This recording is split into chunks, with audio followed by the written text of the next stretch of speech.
ಯಮುನಾ ಅಂತ. ನಾನು ಹಿಂಗೆ ತುಂಬ ನನ್ನ ಬೆನ್ನೋವಿಗೆ ತುಂಬ ಸಫರ್ ಮಾಡ್ತಾಯಿದ್ದೆ. ಏನಾದರೂ ಮಾಡಬೇಕು, ಆಸ್ಪತ್ರೆಗಳೆಲ್ಲ ತಿರುಗಿದ್ದೀನಿ. MRI ಆಗಿದೆ, ಎಕ್ಸ್ರೇಗಳು ಲೆಕ್ಕ ಇಲ್ಲದಷ್ಟು ಆಗಿದೆ. ಸಿಕ್ಕದವ್ರನ್ನೆಲ್ಲ ನನ್ನ ಹತ್ರ ಬಂತು ಅಂದರೆ ಯಾರಿಗಾದ್ರೂ ನಂಗೆ ಬೆನ್ನಿಸ್ಕಿ ಅವ್ರಿಗೆ ಇಸ್ಕಿ ಕೈ ನೋವು ಬರೋದೇ ವಿನ ನಂಗೆ ಬೆನ್ನೋವು ವಾಸಿ ಇಲ್ಲ. ಎಷ್ಟು 88ಇಂದ ಇರೋದು. ಎಲ್ಲರೂ 20 ವರ್ಷ 15 ವರ್ಷ ಅಂತಾರೆ. 88 ಅಂದರೆ 93ನಲ್ಲಿ ಸಿವಿಯರ್ ಆಗೋಯ್ತು ನನಗೆ. ಆವಾಗ MRI ಮಾಡಿಸಿದ್ರು, ನಮ್ಮ ಯಜಮಾನ್ರು ಪಾಪ ಕರ್ಕೊಂಡೋಗಿ ನೋಡಿಸಿದ್ರು, ಎಲ್ಲ ಮಾಡಿದ್ರು. ಮಾತ್ರ ಪೇನ್ ಕಿಲ್ಲರ್ ತೊಗೊಂಡು ನಂಗೆ ನೋವು ಜಾಸ್ತಿ ಆಯಿತು, ಗ್ಯಾಸ್ಟ್ರಿಕ್ ಜಾಸ್ತಿ ಆಯಿತು. ಒಂದು 3 ತಿಂಗಳು ಆಕ್ಯುಪ್ರೆಷರ್ ಮಾಡಿಸ್ಕೊಂಡೆ, ಒಂದು ಕಡೆ ಹೋಗಿದ್ದೆ. ಅದು ಕೂಡ ಅಷ್ಟೇ, ಬಂದ ತಕ್ಷಣ ಮಲ್ಕೊಳ್ಳೋದು, ಏನು ನೋವೇನು ಕಡಿಮೆ ಆಗಿರಲಿಲ್ಲ. ಇದು ನೋಡ್ತಾ ಏನೋ ಇದು ಬೆನ್ನೋವಿಗೆ ಅಂದಿದ್ದಾರಲ್ಲ ನೋಡೋಣ ಅಂದ್ಬಿಟ್ಟು ಹಾಕ್ಕೊಂಡೆ. ಅವತ್ತೊಂದೇ ದಿನಕ್ಕೆ ನಂಗೆ 50% ಕಡಿಮೆ ಆಗೋಯ್ತು. ಕೈಗೆ ಇಲ್ಲಿಗೆ ರಿಫ್ಲೆಕ್ಸ್ ಬ್ಲ್ಯಾಕ್ ಹಾಕ್ಕೊಂಡು ಕಿಡ್ನಿ ರಿಫ್ಲೆಕ್ಸ್ ಸ್ಕೆಚ್ ಪೆನ್ನಲ್ಲಿ ಇರಲಿಲ್ಲ, ತೊಗೊಂಬಿಟ್ಟು ಹಾಕ್ಕೊಂಡೆ.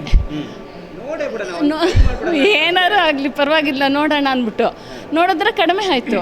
ಇದು ಮಾರನೇ ದಿನವೂ ಹಾಕ್ಕೊಂಡೆ, ಇನ್ನೂ ಪರವಾಗಿಲ್ಲ. ಏನೋ ಇದೆ ಅಂದ್ಬಿಟ್ಟು ಅಡ್ರೆಸ್ಸು ನನಗೆ ಹುಡ್ಕಕ್ಕೆ ಬರಲ್ಲ. ನನ್ನ ಮಗನ ಕೇಳಿದೆ, ಏನಪ್ಪ ತೋರಿಸ್ತೀಯ ನನಗೆ ಈ ಅಡ್ರೆಸ್ಸು ಅಂದ್ಬಿಟ್ಟು ಹುಡುಕ್ಬಿಟ್ಟು. ಅವನ ಪಾಪ ಕರ್ಕೊಂಡೋಗಿ ತೋರಿಸಾದ್ಮೇಲೆ ಅಲ್ಲಿಗೆ ಡೈರೆಕ್ಟ್ ಹೋಗ್ಬಿಟ್ಟು ಇದು ತೊಗೊಂಡೆ. ಆವಾಗಿಂದ ನಾನು ತುಂಬ ಆರಾಮಾಗಿದ್ದೀನಿ.